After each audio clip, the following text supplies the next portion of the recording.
All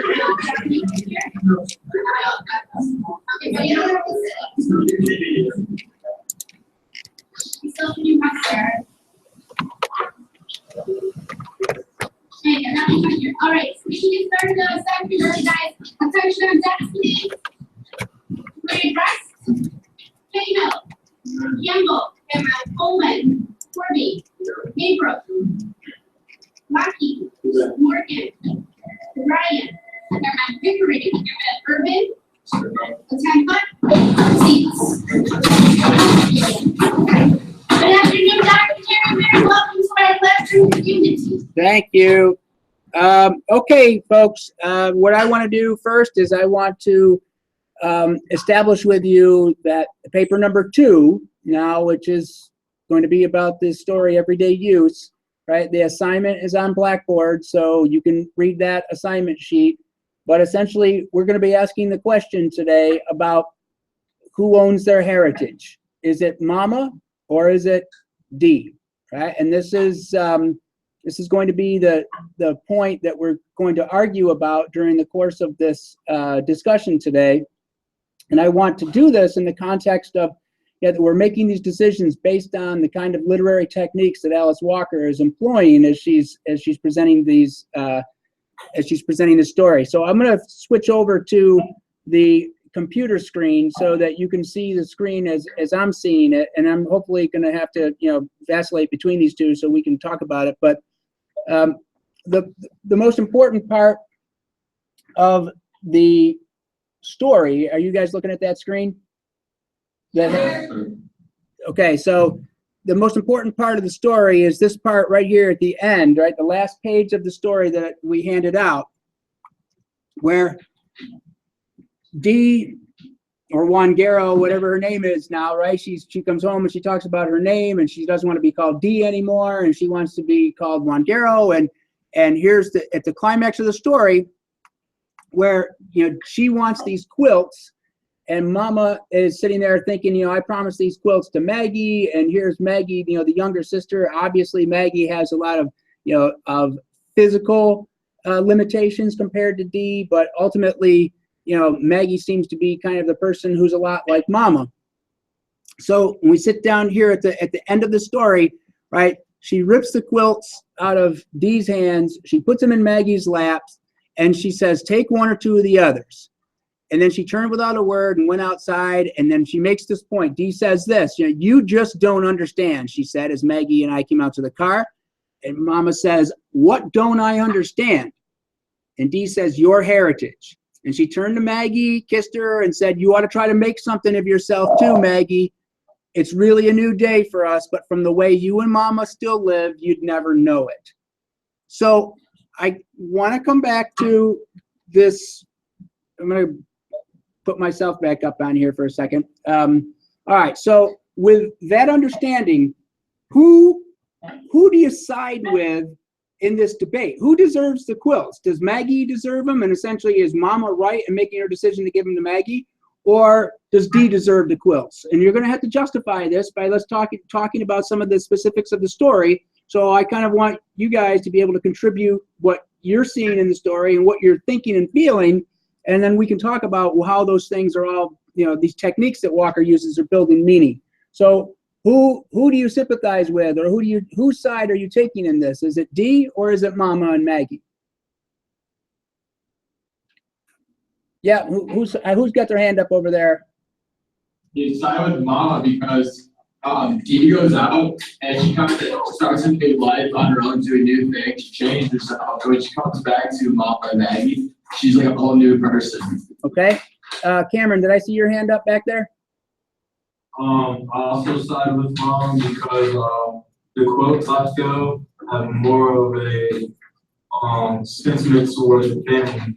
So Dee knows more about African American culture and heritage. Maggie knows more about her family's heritage. So the quotes have more emotional value to it. Okay, those are all really good points. Anybody siding with Dee on this? Nope. Nobody sides with Dee. All right, why not? Why don't we side with Dee on this? Yep. I feel like she went too far into her heritage. I feel like she went like all the way back to where they were in Africa. Like, Oh, that's a really good point, right? Because they have that argument about history, don't they? Right? So let's go to that point, right, where we talk about history. Understanding heritage, does that mean understanding history, right? This is the point that Dee seems to be making. And I want you to recognize, right, that most of us are going to side with Mama when we read this story because Mama is telling the story, right?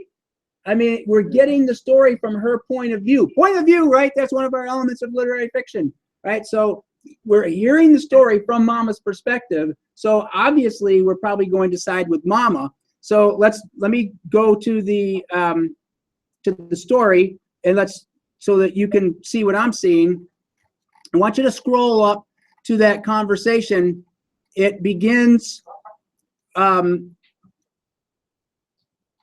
Wait a minute, about when Dee comes home. I'm going to scroll up here. I've got it highlighted in blue. It begins right after they come home. They show up at the house, right? Dee's taking pictures of Mama and Maggie in the yard, right? And then their very first point of conversation, right, where Mama and Dee, see each other for the first time, and I'm assuming a long time. And this conversation is great. The very first thing she says, "Well," I say, "Dee." And Dee's first response to her mother, right? This is her first thing. "No, Mama, not Dee." And then she gives this name, right? Which you're making this name associate with her African heritage, right? Which is was that William? Was that you the one who was making that point? Who was making that point? Yes, yeah, thank you. All right, so look at Mama's reaction to this, right? It's a great reaction. What happened to Dee? I wanted to know, right? It's kind of funny. And then Wangaro or Dee says she's dead. And then look at this comment she makes right here. "I couldn't bear it any longer of being named after people who oppress me." Who's oppressing her? It sounds like she thinks that her mother and her family is oppressing her. Yes, exactly. Well, if we were to associate oppression with anybody who you see in, this situation, right? I mean, if you see an African-American character and you see that word oppression, you might automatically think, okay, we're going to associate that with race. But she doesn't associate it with race. She associates it with her family. And why does she, and it comes back to race here in a minute, right? But she associates it with her family because her Mama says, "You know as well as me that you was named after Aunt Dicey, right? We called her Big D."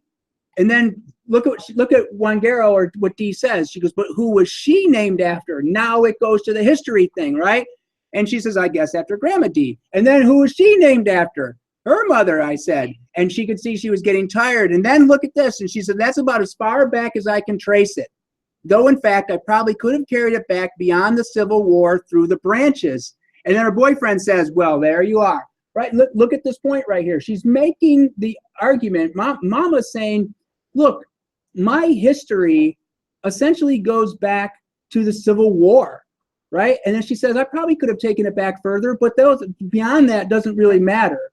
Dee, she seemed to be taking her history back to Africa, right? Why would Dee do this? Let's just throw it out there, right? What's going on in Dee's head when she makes this? Who's that? Cameron back there? That's it. I know after the Civil War, most African Americans they took the last names of the masters. So Right. she was trying to influence the fact that in the end her name was given to a family. There you go. Right. So going back to an African name would kind of supersede their American heritage, right? And go back to an African heritage that they can identify with as being more, I would say, regal, right? So this takes the perspective of the Civil War and American history and kind of those those days that they wish to be forgotten, out of the family heritage. So you're looking at Dee's perspective here, and I'm thinking to myself, yeah, well, maybe she's doing this because she understands that African history goes back much further than the Civil War, right? Mama's understanding of history only goes back to the Civil War, although she says she probably could have traced it back further, but it's not important to her after that. So as you can get, I mean, I get the sense here, and you tell me if I'm wrong on this.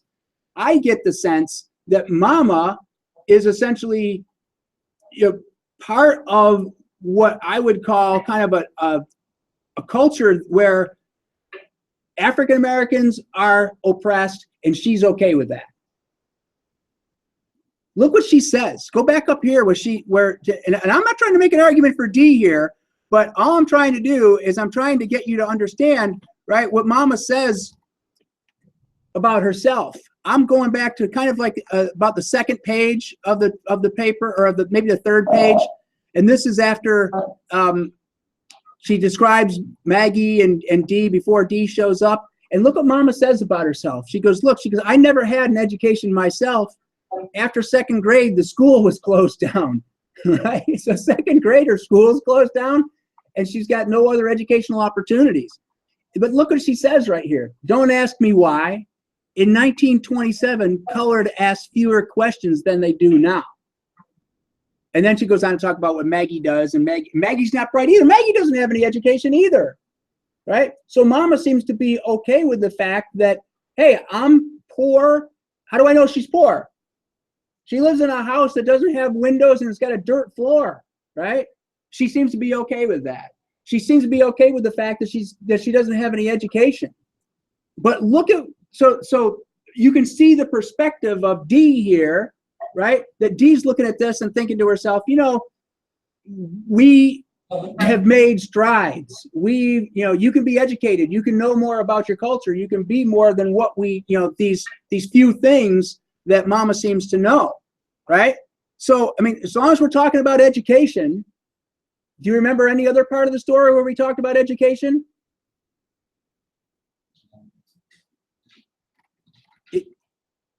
If you go back to the beginning part of the story, where did Dee get her education from? A rich school in Augusta. Yeah. Yeah, how did she get there? Do you remember? I think her and her mother raised money through the church. Yeah, she and her mother. So Maggie and her mother raised money for Dee to go to school in Augusta, right? And so what does she do with that, right? I mean, it's right here, right? She goes, I used to think she hated Maggie too, but that was before we raised money, the church and me, to send her to Augusta to school. And now look what she does with her education, right? I mean, I look at Dee, right, in some regard, I look at her and I'm like, okay, she's got an educated perspective on African-American history. I get that. But look at how she uses this education, right? And when she says, she used to read to us without pity, forcing words, lies, and other folks' habits, whole lives upon us too, sitting trapped and ignorant underneath her voice, right? Mama doesn't understand what she's reading to her, right? Dee comes home and it's almost like she's arrogantly holding her education above Mama and Maggie, trying to make them feel pathetic for what she's been given, right? I mean, here she's got an opportunity, and she comes back and she kind of makes Mama and Maggie feel stupid. So in a way, I mean, I look at this part right here and says she washed us in a river of make-believe, burned us with a lot of knowledge we didn't necessarily need to know, pressed us to her with the way she read to shove us away at just the moment like dimwits we seemed about to understand. I mean, do you get the sense that Mama and Maggie are almost, spiteful about, the fact that Dee has an education and they don't?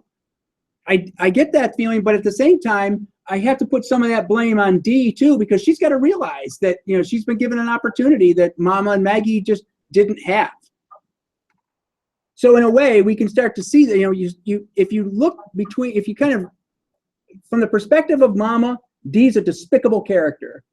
But when you start looking at the character here from kind of an objective perspective, she might be a little different. All right, I see a hand up in the back. When it says like we're seeing words, lies, and other folks' habits, Yeah. like maybe she's talking about like the past, like during the Civil War, like the slave times, and because Mama says that it's the knowledge that we didn't necessarily need to know, but maybe Dee was trying to show her like something. Yeah, the stuff that she doesn't even know about like what happened in like her heritage. All right, that's a really good point. So let's how willing is Mama to change? That's a good question, right? Because if we look here to the beginning of the story, right? I mean, the very beginning of the story, look at the setting, right? I mean, there's two things going on here, and I need you guys to recognize this, right? I mean, when we're talking about the perspective of Mama, right? There's a symbol operating here. You know, I talk about symbol. There's a factor that's operating here that is reflective of Mama, and I think that symbol is the house, right? I'm gonna just bring up the computer screen again here so I can show you guys, you know, what I'm looking at. In the very beginning of the story, and Cahill, I'll get to your question in a second, right? Look at this front yard, right? She talks about, you know, her yard, making it clean, you know, and she talks about, you know, it's not just a yard, it's like an extended living room. It's like she lives outside. When the clay is swept clean as a floor, right? It has these grooves, and she talks about it as being like, you know, she's living in a house with a dirt floor, and she's talking about it being as comfortable as any other house. So right there sends the message to me that Mama is set in her ways and she's comfortable with those ways. Cahill, do you have something to add to that?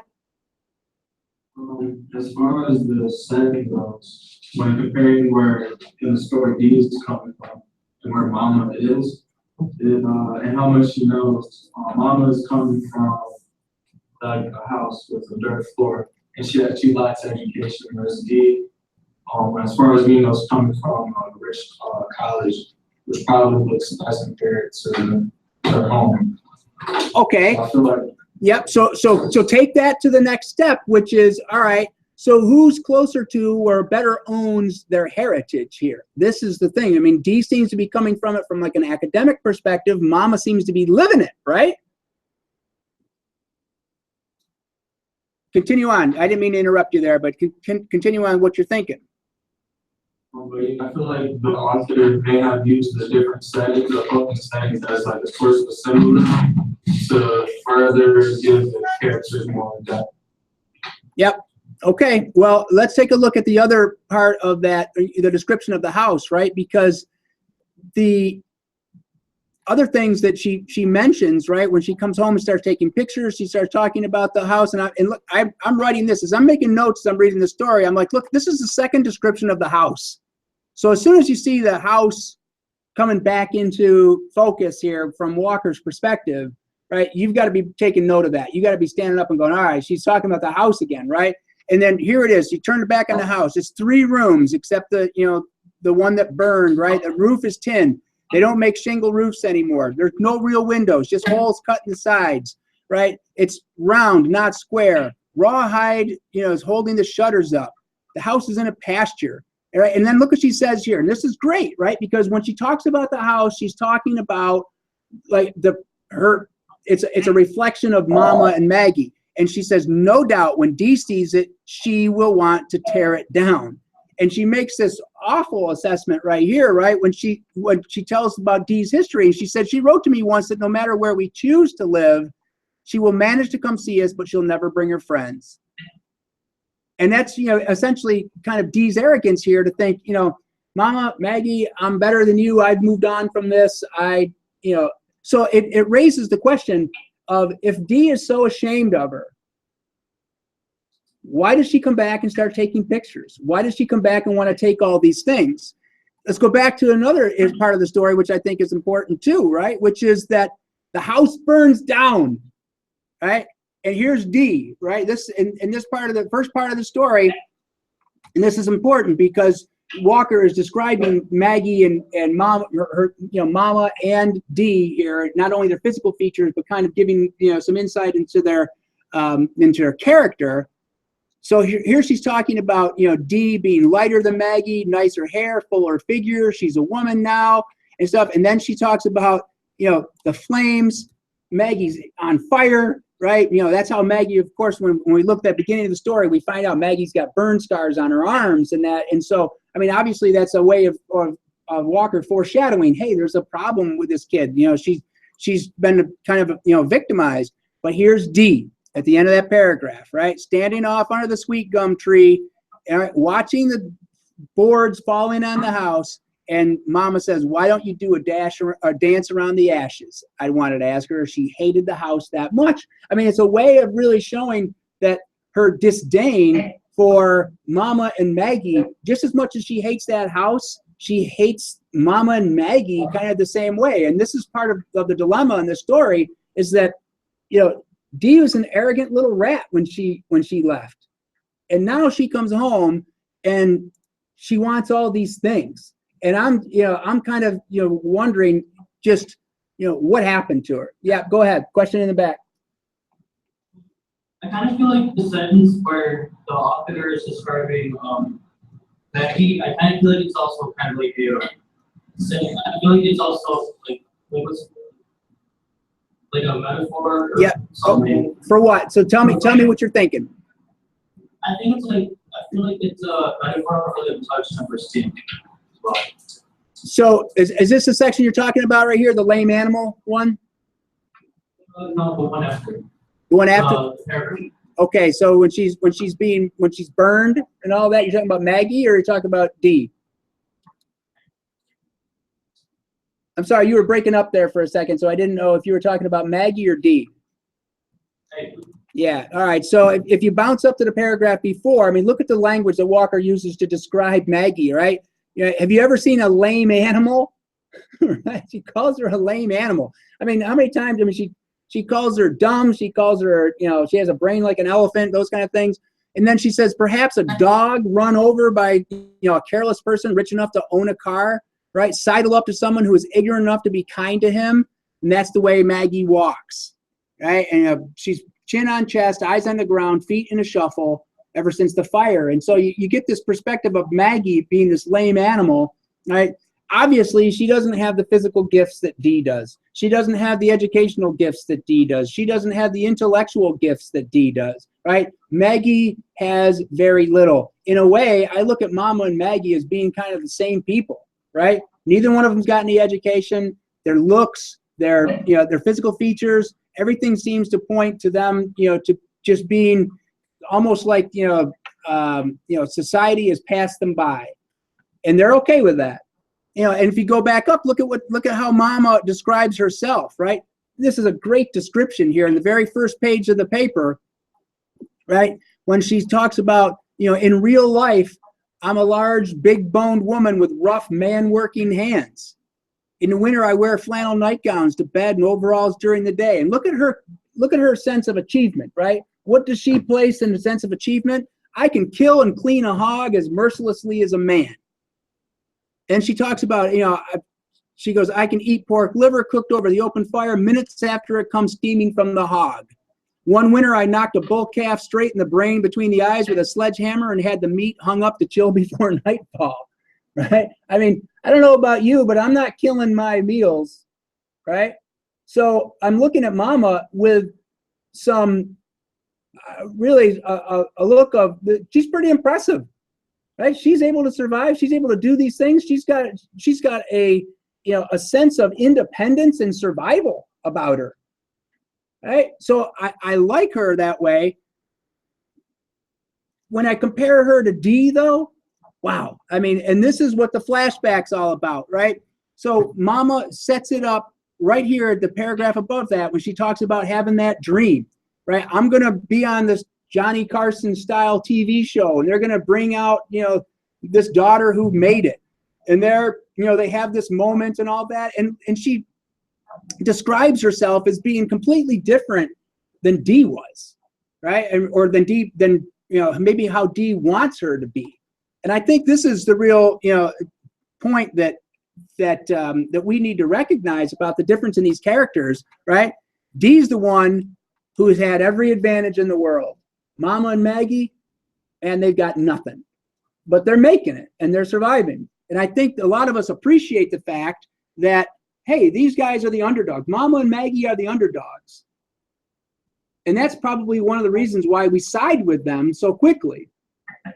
But the other part of the equation is that, all right, well, let's take a look at D then, right? So we've taken a look at this introduction part. We recognize the setting. You know, we're in some rural part of Georgia, right? Mama and Maggie, right? They're poverty. D's been sent off to school. So when all of this comes to a head, right? When D walks in the door. And so this is why I want to get to this part. I think the part that is most important is right here when D arrives and she's got her boyfriend with her, right? And the description of D here is pretty important, right? Stylish and loud, I write in there. Cahill, question? This is about, basically, quality of life. I'm sorry, I'm having a tough time hearing you. Can you speak up a little louder? To maybe mom's quality of life because there is her own surviving and stuff. Like you said, it seems like mama has some life skills and also yes. So despite like education, she's still able to survive and stuff. Whereas education may not be as necessary as survival skills. Yeah, that's a really good point. Is Dee's education productive, or does it make her arrogant? Also, furthermore, with these education, okay, I was watching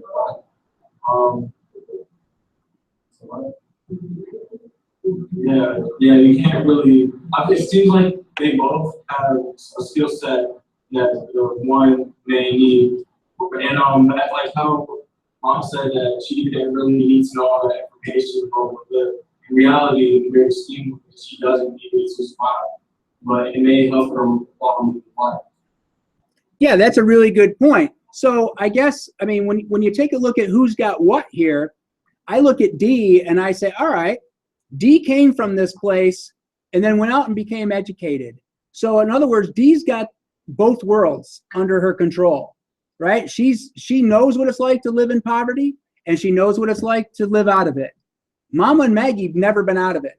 Mama and Maggie can't understand anything else about their heritage or their culture other than what they know from just sitting on the front porch and quilting with other family members, right? So in a way, Cahill seems to be making an argument here. I hope I'm interpreting this right, that, sure, Mama and Maggie, their skill set is important, but if I'm reading this correctly, it almost seems like D may have the better perspective on things because she's seen both sides. And it's like Mama and Maggie, they start living in dystopia where they wouldn't understand the importance of these education because they're only one point of view on life. Yeah, and I don't think either one of them probably has the ability to be very educated just because they, obviously, haven't had time, or maybe even Maggie might even have some kind of disability. I don't know. Yeah, O'Brien? I actually think it's the opposite. I think going and explaining the opposite side, I think Dee has an ignorance here. I mean, she walked away from her life and impoverished to go serve a better life and get an education, yes, but she doesn't know how to quilt. She doesn't know how to turn butter. She hasn't contributed to any of that, and she hasn't contributed to raising her own money to go to college. There you go. That's the argument, right? In the long run, maybe Dee is the victim in this one. Yeah, I mean, look, this is the reason why we're going to write the paper, right? Because you're going to have to justify which side you're defending here. Ms. Warrow, did you have a question in the back? I saw you, were you raising your hand? Listening to them, and I'm enjoying the exchanges they're making and their critical thinking. Yeah, no, I mean, this is a story, I think, that brings out, I think a lot of us can relate to this too, right? I mean, I don't know about you guys, but my parents weren't college educated, right? And so when I went off to college and I came home to, on breaks and my first time, away from home and stuff, I remember doing the same kind of things, talking to my parents about these philosophical concepts I was learning and all these things, that this higher education that I was getting that my parents absolutely had no understanding of. And I was so proud of myself to come back and, tell them and show them, hey, look what I'm learning, look what I'm doing. And it had no practical application to their lives at all, right? I mean, I can see my parents being mama, right? I look at myself sometimes as being like D. I mean, my parents, neither one of them had, college education. I was the first generation of my family to go to college. So, I mean, I feel almost a closer affinity with this than maybe you do. Maybe you don't. I don't know. But I'm just trying to think. I think the story brings up a lot of impassioned arguments because of what we recognize in our own lives. Cahill, do you have something to add to that?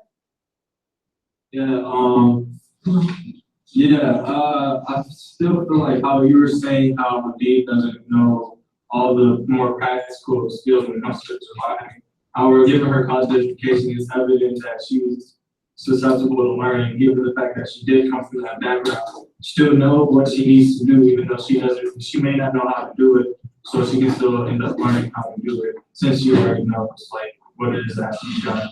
All right, well, let's go take a look at the next section here of the story, because I think this next section is going to really, start driving home some better evidence for you guys. I mean, you're going to start sinking your teeth into this stuff because, I mean, here's, right, when Dee comes out of the car and she's taking pictures, right? And look at the greeting here, right? And so she's obviously sending the message that she's operating with a system of language that Mama and Maggie don't necessarily use, right? But I mean, she's showing that, her education, her, association with, I'm gonna make this bigger for you guys, that her association with, her understanding of culture, right? She's kind of putting it out there, right away. Hey, she's using this type of greeting, and Mama goes, yeah, I remember people down the road talking about this. You must be someone, from those cattle people, right? I think Mama's is hysterical as a character in this. I think it's really funny the way she goes.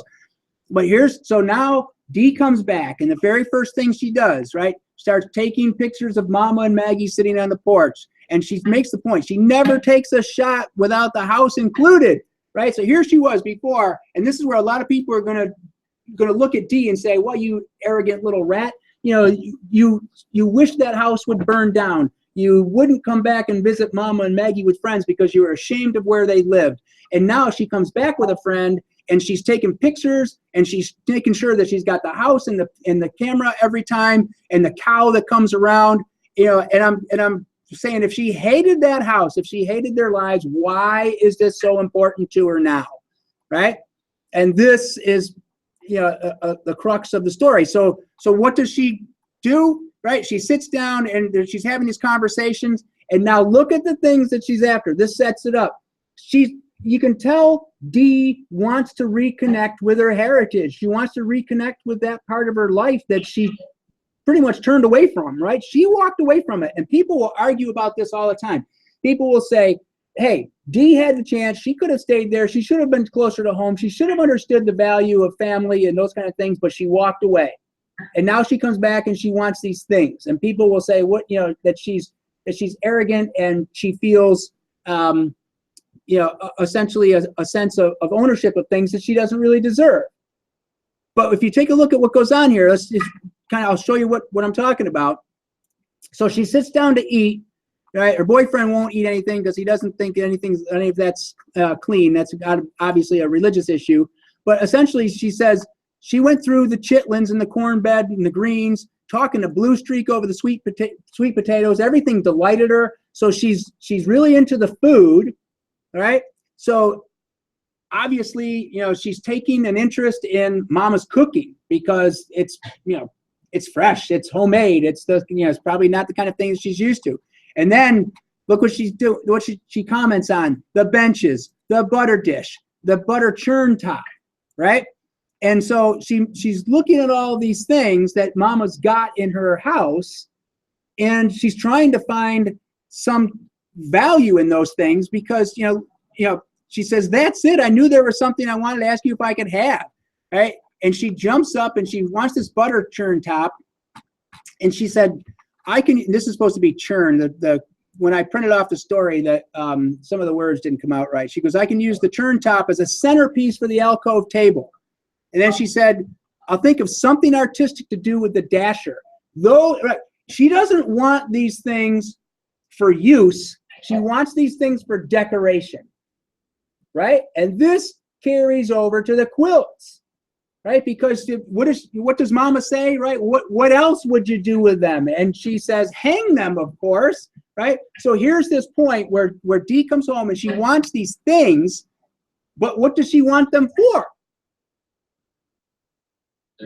Decoration, but what purpose is it going to have? Like if you walk into Dee's home back in Augusta, right? Or let's say she's in Atlanta or some big city place, right? She's, living a city life now, and you walk into her house and she's got those things in there. How do you interpret the representation of those things as decorations? Practical. Say that again? You just listen to practical. Yeah, so they're not practical for her purposes. O'Brien, how are you looking at those things? You're making the argument. I projected this instead. Oh, Ryan. Well, I was thinking about these things, and maybe it reminds her of the past that she chose not to have. Maybe it's what she wanted to have, but was too scared because because Mom and Maggie had raised so much money and she didn't help them, that she felt like she had to go away still, and that she didn't get a chance to learn all these things. Yeah, maybe. Go ahead. In my opinion, if Dee wants these things like decorated pieces in her house, she can use it as a piece to show like her friends, like, hey, I used to be poor, but like I'm successful now. Isn't that kind of a form of arrogance, though, Doug? Right? I mean, are you looking at that as a way for her to kind of raise herself up at the expense of Mama and Maggie? Isn't it kind of arrogant of her to do that, or are you looking at it in a different way and saying, this is kind of a sign that she understands both sides of the equation? Go ahead, William. So I thought when she was younger and she came to the house and she came doing all those things, I feel like when she went off to college, she realized that she was actually ignorant of all those things and all to our part of her heritage. When she comes back, she wants to take all these things because she thinks that her family doesn't understand the connection that those things have to her heritage. Yeah, and I don't know if that's the right way to be thinking about that, right? I mean, does she? I mean, obviously, Mama doesn't have the same value of those things that she does, and so now there's the perception problem, right? I saw a hand up in the back. I can't see who that was back there, though. Yeah, go ahead. I don't know if it goes back to the title, but I feel like the objects that Dee wants to take, I feel like Maggie and their mom, they use it for everyday use, so they don't see it as anything important. But when Dee goes off to college, she learns about these things, and she learns to actually that they're a part of her heritage, and she wants to take that back with her.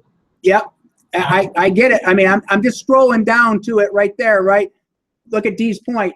Maggie can't appreciate these quilts. She'd probably be backward enough to put them to everyday use. O'Brien. But why? My thing is they make the heritage objectified.